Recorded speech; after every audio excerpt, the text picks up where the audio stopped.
It's another edition of the weekday REALIFY.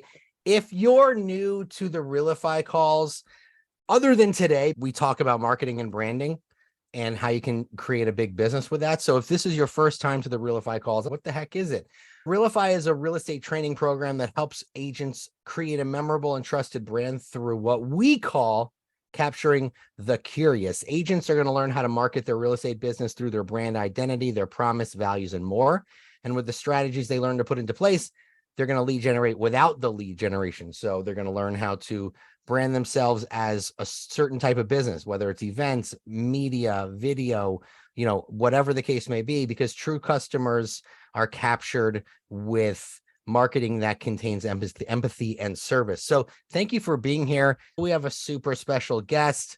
He's been with Keller Williams for, I don't know, 2 decades, maybe. I could be wrong, but a very long time. And he's been an agent. He's been a team leader. He's been an OP. And now he is the head of industry and learning at KWRI. And his name is Jason Abrams. Thanks for being here, Jason. My pleasure. Hey, gang, how are you? Also, real quick, let me introduce you to my co-host and partner, Leslie Jackson. Say hi, Leslie, and introduce yourself. Hi, everyone. Super happy to be here. MAPS coach and also RTT for Colorado. Welcome, Jason. Jason has obviously been around many, many agents, lots of top producers. He's had hundreds and hundreds of conversations. And what he's going to talk to us today is about, the 5 or 6 things that he's learned from having 500 and more conversations with top agents. And I can't believe that we've narrowed it down to 6. There's got to be more, but you're narrowing it down to 6, Jason. Well, look, I mean, I think they fit in specific buckets. I mean, here's the thing about stuff like this is every interview you do, you're a different person when you do it. So even if you interview the same person twice a year, you're going to get something completely different from it. It's the same thing with like bold. When you take bold, it's different every time because you're different every time. It's the idea of jumping into a stream and expecting it to be the same. It never is. And so these are my current 6 ahas. They'll grow as I do. Love it. Well, should we start with, are they in order? I'm just making it up as we go. So here's the deal. Oh, you're making it up. I love it. No. I thought about it a little bit. So as you all know, I wrote the Millionaire Real Estate Agent Playbook. Yes. What I did was I took the 500 interviews that we did. I narrowed it down to what I thought some of the most powerful 100 models and systems were. And I documented a 1-page model for each one. And so what I came to from that, hang on, that's a big picture of me now. What I came to from that was kind of organizing this into buckets. And so I'm going to give them to you. I hope it helps. Number 1, if you're not doing geographic farming, I think you're crazy. Literally crazy. Because math. Not because of my feelings, not because of yours, but just because math. I am yet to see anything in our industry that over a long period of time produces the same ROI. Just period. You could have great touch programs, you could have all great things, but not doing geographic farming makes no sense to me. And when I look at geographic farming, here are the rules that I have found that make the most difference. Number 1, you either have to be wildly passionate about the area.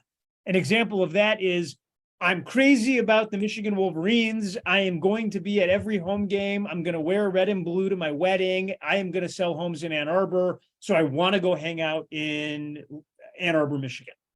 That's makes sense to me. Or number 2, I live in that area. Those are the 2 types of models that I've seen most successful with farming. And I want to give you a few examples. If you live in the area, I want you to think of it as a new phrase called total immersive farming. And total immersive farming simply means everything I do in my farm. I shop in my farm, I eat in my farm, I hang out in my farm. If there's a swim club, I'm there. This is my turf. Now, if you don't like it, it's not going to work for you. But if you do like it, you're going to make an awful lot of money. Think about a guy like Jim Fagan. Jim lives in a country club master plan community. He literally moved there so that he would have a farm area. Like, that's a big idea for me. And by the way, I talked to a bunch of agents like that who said, I bought house number 200 because they were going to build 9,000 of them over time. That's literally what a woman said to me. And I said, well, how many have they built now? And she said, they've built about 1,000 of them. And I said, well, so how's it going? And she said, so I only have about 50% of the marketplace. And then like my head exploded all over the computer. And I'm like, well, how do you do that? And she said, anybody that buys a house in here, I'm the first person that they meet. I come to their door, I bake the cookies, I bring my family, and I welcome them to the neighborhood. And then I just live in the neighborhood. And when I said to her, well, easy for you, you moved into a neighborhood, she said, not easy for me. I hated cold calling. I hated door knocking. I wasn't going to do any of those things. And I stretched to buy this house. And I literally bought it because I had a business plan. That's not easy. And she really put me in my place. Very powerful woman. And I think that's genius because they're going to build 9,000 homes there. And she took a gamble to move into it. Then you got a guy like Jim real quick, Fagan. I got a question. Who's the guy? Maybe it's the guy you're talking about. Who's the guy from Mega Camp? He's like 75 years old. He works like 12 hours a week. Yeah, no, that's Richard. Richard Stone. Okay. He farms slightly differently. Richard works 135 days a year. Okay. I know that because when I called to interview him, he said, hey, dude, I'm in Lake Como. Can you call me in a couple of days? I said, sure. I called him in a couple of days. He's like, hey, I'm in Switzerland, but I get better service. And I was like, how about we just talk when you're actually back in the world at an office? And he was like, I love it. I can't talk to you then. And I said, well, what do you mean? And he said, the only way you can work 135 days a year is if you actually work, and talking to you isn't my job. I was like, well, I don't get that often. That blew me away. Literally, that guy works 10 o'clock to 1 o'clock on the 135 days a year that he works, and he simply knocks on doors. He's got a 1,600 house farm. He knocks on doors. That's what he wants to be doing with his life.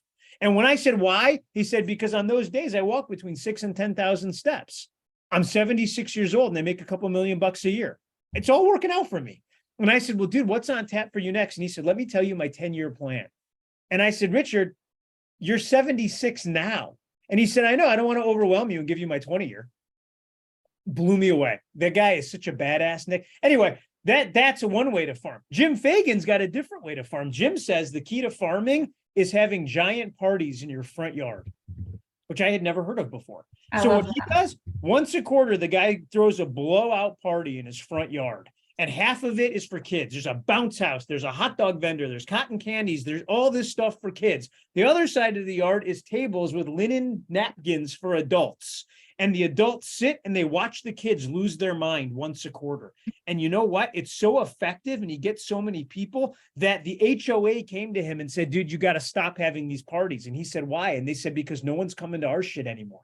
I love it. And my head, that blew me away. Like I had never thought of that. That's such a realtor answer. Like, yeah. So what did he do? He now throws 2 parties a quarter, and it's the greatest, right? It's like he wants to be doing it, which is my next aha. So there's no way that you're going to ever convince me that geographic farming isn't the greatest investment you could make. It just is. And whether you're going to go run Kenny Klaus's model, or you're going to run Dan and Deb Christensen's model, which is genius, by the way, or you're going to run Jim Fagan's model, or pick a model and farm.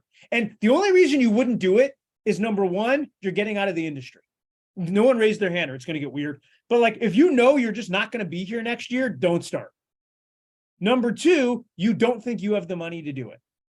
And I just want to assure you that if you are in bucket number 2, you'll probably never have the money. Because no matter how much you make, you're going to find a different thing that you're market for. And so don't start with 1,000 homes. Start with 20 homes. How about you just go do a 20 home farm if you don't have the money? I'm telling you, great big things start with really intentional small things. Hey, what are your thoughts on real quick? What are your thoughts on the turnover rate? I don't care. There's a bunch of demographics. If you could go at it logically and say, I want to pick the neighborhood with the hottest average sales price, with the highest turnover rate, in the area that has I didn't find that as a connective trend between all these rich people. I found they were either passionate about the area or lived in it. If you want to go use math to figure out where you should farm, you do you. But here's what I'm going to tell you. If you don't love the model, you're probably not going to follow it. Well, you know why I say that is because I was reading Ryan Holiday's book this morning. I was just playing around with it. This one is Discipline is Destiny. And he says, consistency is a superpower. day-to-day willpower is incredibly rare. Now, keep in mind, Marcus Aurelius said it. So I'm going back like 2,000 years. Like, that's so hard to wake up and do something you don't like every day. If you can do it, you do you, boo. I'm like wildly impressed with that. I can't. I don't even understand why anyone would wake up with the focusing question of how do I force myself to do something I don't like every day? There's an actual place for that. It's called prison. They'll have you do stuff you don't like all day, every day for years. Well, that's like, remember when Gary said to us, are you your lead generation or do you just lead generate? Well, that's my second aha, which is, sorry. I didn't mean to get ahead it's of brilliant, you. Nick. You're spot on. No matter who I talk to, they were all doing one thing that they absolutely loved. And they called it lead gen. So like Jim Fagan loves having house parties. So the idea that lead gen for him would be to have one in his front yard doesn't feel like work to him. Floor, who does first-time homebuyer parties for people, housewarming, she actually wants to go into people's homes on the weekend and eat tacos. That sounds like the seventh circle of hell to me, but that's what she wants to do every Saturday. Ken Pozak, if Ken wasn't a real estate agent, by the way, 7 million views on YouTube of his videos, he could be selling tires, and guess what? It'd be on social media because he wakes up every day and wants to run a media company. I met a woman in New Mexico during these interviews who blew me away. She said to me, Jason, all I do is I walk. And I was like, come again? Help me on this. She said, well, I run a walking group in my neighborhood. So I send out mail every single month to every single home in it, inviting everybody to simply walk with me. And I walk 7 days a week from 6:30 a.m. to 7:30 a.m. And I said, okay, what else do you do? She said, that's all I do. Wow. And I said, well, wait a second. Why? And she said, for 12 years of my life, I struggled with my weight. And I said, well, what was the struggle? And she said, losing it. And I said, okay. She said, I tried every diet program there was, all of them. And in the end, I decided this. In order to lose weight, I had to eat less calories and move my body more often. I said, okay. She said, but I didn't have that willpower to wake up and do that on my own. And so for 12 years, I felt less than. Nobody saw me and I struggled mightily. And I said, okay, so what happened? She said, I just invited everybody else. And I said, well, why? And she said, well, have you ever thrown family barbecue? I said, yeah. She said, well, you know the family's coming over. That's when you actually clean up and think about what you're going to serve. I said, okay. So she invites everyone to walk with her, which means she had to get out of bed because she had a community showing up. On the slow days, she gets 10 to 15 people. On the busy days, she gets 30 to 40. And I said, well, what's the difference between a slow day and a busy day? She said, usually the slow days are during the week and it's almost all women. On the weekends, they bring their stupid husbands with them. And she said it with like this straight face. And I felt what she was saying instead of just hearing it. Because I said to her, so how did this lead to real estate deals? And she said, are you kidding me? I'm, through no fault of my own, I'm empowering this whole group of people. And so all they want to do is help me. So the minute that anyone even thinks about moving or hears that someone does, they say, how can they help me? And they send me referrals. And I don't ever lead gen. And I said, well, wait a second, you actually do. And she said, no, I just walk. And it's so good, right? That's like the person who loves playing golf. And I'm like, great, play 3 days a week, but play with 3 strangers each time and stop telling me you hate your life. You know what I love about this business is that really it can look however you want it to look. You know what I mean? Like there isn't really a wrong way to do it if it works. Well, and the reason that's because people do business with people they like. And so when you sit around all day and say, how do I meet more people? I think you're asking the wrong question. The right question is, how do I get more people to like me? And if you really sat and reflected on that, here's what you'd come to. I just need to meet more people that I like. Yep. And now all of a sudden you realize that the way that you like others is because they get you and they like to do the things that you do. If you said to me, Jason, define a friend, I'd say, perfect. It's someone who does what I want, when I want, the way that I want it done. And you'd say, well, that doesn't sound like a friend. And I'd say, those are my best friends. You know how I know? Because I got 3 best friends. 2 of them actually know how to go on vacation. They pack the night before, they show up on time, they bring enough cash. I got one friend who shows up to the airport with a garbage bag full of clothes and is always saying, shit, I forgot to go to the ATM. Y'all get me on that? The other two get me, and I get them. We keep the third one around, but here's the thing. Is the third one Gary? Yes. I'm wondering No, who no, the Gary's third one the is. best to travel with. Traveling with Gary is the greatest thing in the world because he curates the entire experience from the car ride. And he's like, I mean, your favorite drink is waiting for you. Oh, Oh, that's awesome. It's an incredible going to Disney with Gary was like one of the highlights because I've been to Disney, but never like that. All right. So number 2 was you got to go do something you love. And if you love it, you simply then call it lead gen. That's it.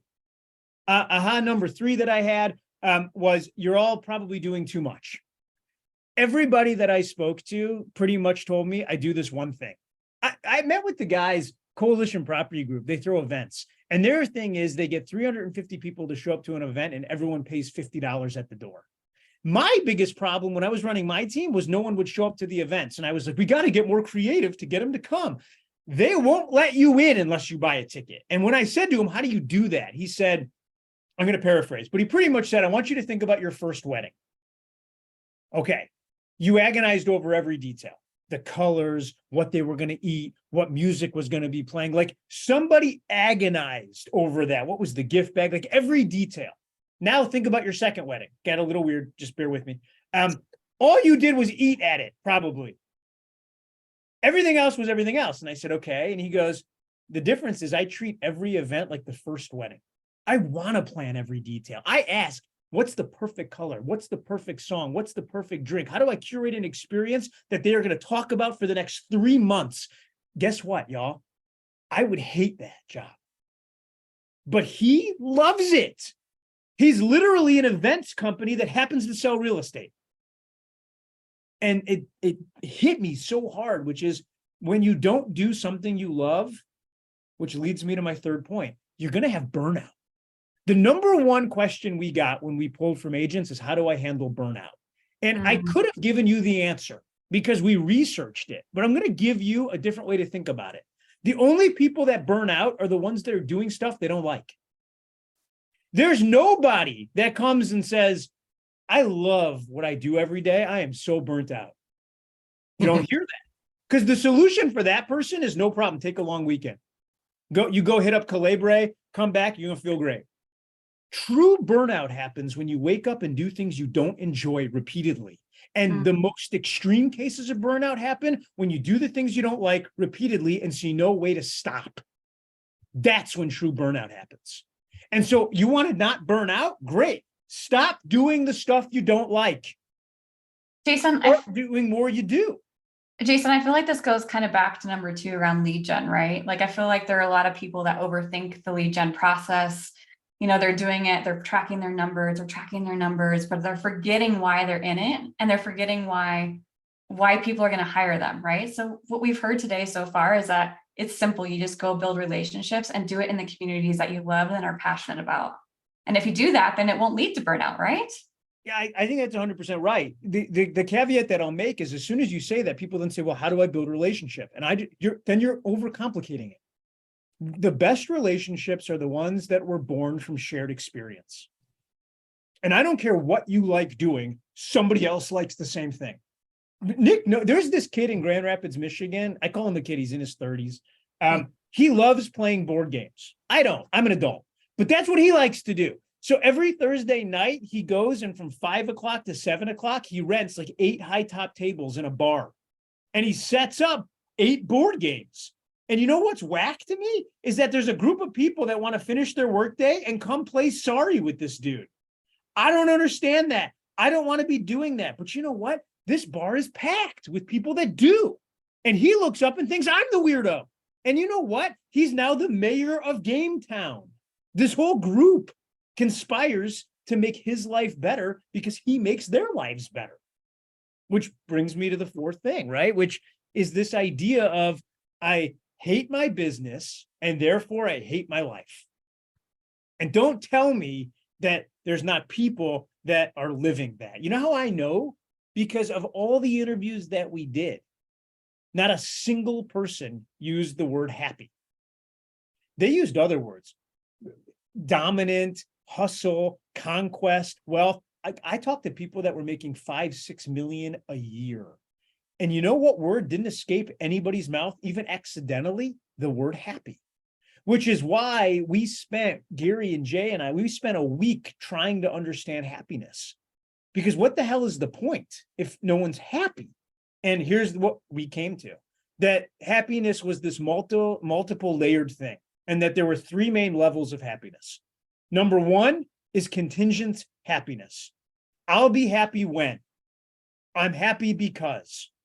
So I'll be happy when I get a new boat. I'll be happy when I get a new car. I'll be happy when I join this country club. I'll be happy when I have $1 million in the bank. I'll be happy. And by the way, that's not a bad thing. It's a level of happiness. The challenge with it is that it's fleeting. It very rarely lasts very long.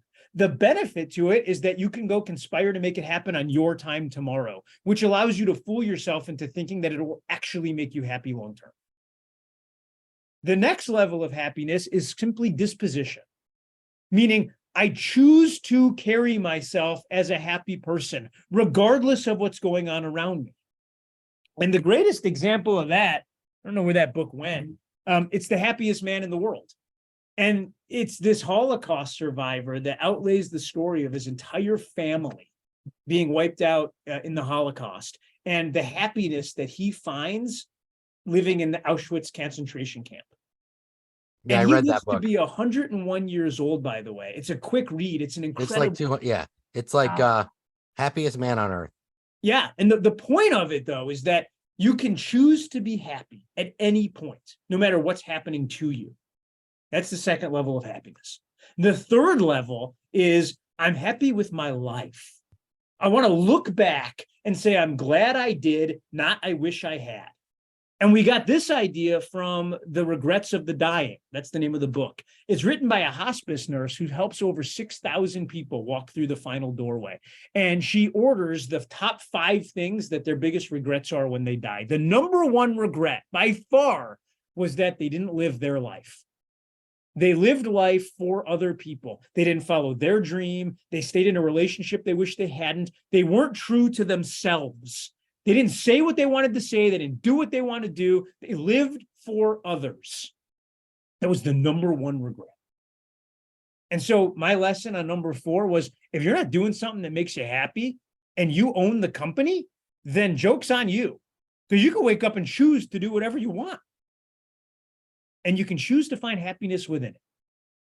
The 5th thing that jumped out at me across all these interviews was, if you think that a certain amount of money is going to make you happy, you're 100% correct. And I know what you were going to say. You were going to say, that doesn't make you happy. No, it does. There's a level of freedom and happiness that comes with being financially secure and independent. I can tell you that that is an absolutely true statement.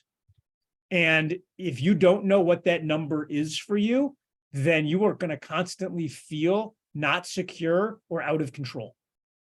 And so deciding what that number is and then building a plan to conspire to get there is very, very important. It would be foolhardy for a group of entrepreneurs to sit around and talk about money like it doesn't matter.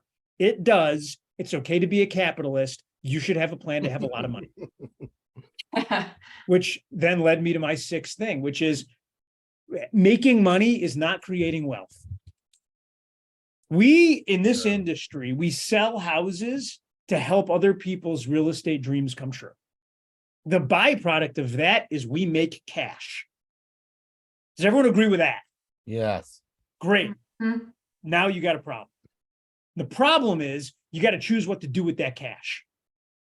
And the richest people that I interviewed, and I interviewed some really, really rich people, all did the exact same thing with their cash. They bought assets that go up in value and throw off positive cash flow. It's the only thing they did. And the way that they did it was they simply became an expert in value.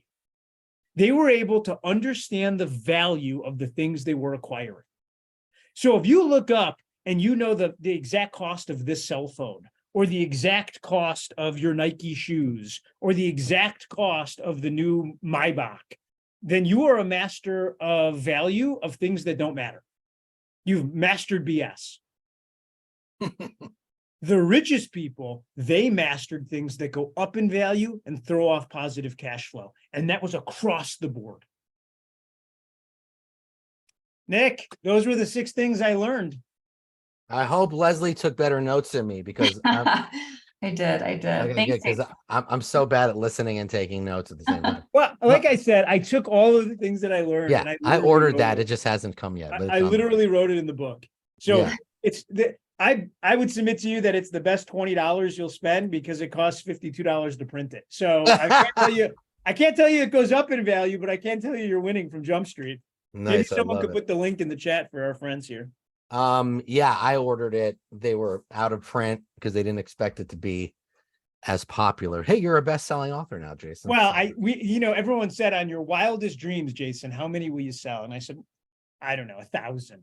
And so we printed 1,500. We then Not sold enough. 10,000 of them in 3 weeks. Whoa, And had to dude. go find a new print house and a new distributor. That's And so awesome. for those of you that ordered them that are waiting, I promise you they'll be there by the 20th. But if you haven't and you'd like this sort of content, you just read one page at a time and it'll give you the new models you need to power your life. Love it. Anybody have any questions? You can unmute yourself for a minute, unless Jason has to go. There. Does he got to go? Do you got to go? What's the title of Jason's book? It's the Millionaire Real Estate Agent Playbook. Yeah, and it's you in can the find it on Red Label. Yeah, Red Label store. Yeah. If you go to Real Red Estate. Label, across the top, there's a scrolling banner. So just Google Keller Williams Red Label. Then there's this banner at the top. And I think the second picture, the first one is our Maui Strong t-shirts. If you want to help the folks in Maui and bless them, and please keep your prayers with them. And then number 2, it'll be the new playbook. Love it. Well, thank you so much, Jason. Thanks, Jason. Appreciate it. If you guys were, if you're on this call, there's going to be a replay sent out to you very soon. So be on the lookout for that, and have an amazing day. Take those 6 steps and go and do something you love, and you'll never feel like you work a day in your life. Wow, that's cliche. By the way, it's completely cliche, but the idea that we would come up with some new concept that would be a universal truth is such an egotistical, silly thing. Right. There's no new universal truths. There's just the rediscovery of the truths were already there. And then our job is to say things you already know in a way you haven't heard it. And here's what I think everyone has to keep in mind, in that in life, you'll walk through listening to people, but the only time you should take action is when you feel it, not hear it. Yeah, It's the only time you actually do take action, which is why you can see all these people rush to read the latest self-help book or go see the latest guru. And you know what? You come back a year later and all their lives look the same. And the only person who's any richer is the guy standing on the stage charging you the $20,000 for the day. Because if you hear it and you don't feel it, we take no action. Those of you that are parents know exactly what I mean. How many times have you told your kid the right thing? How many times have they then done it? They only do. Everyone's like, why do you have to learn everything the hard way? Because I only feel it when it hurts. True. True. All right, gang. I love you all.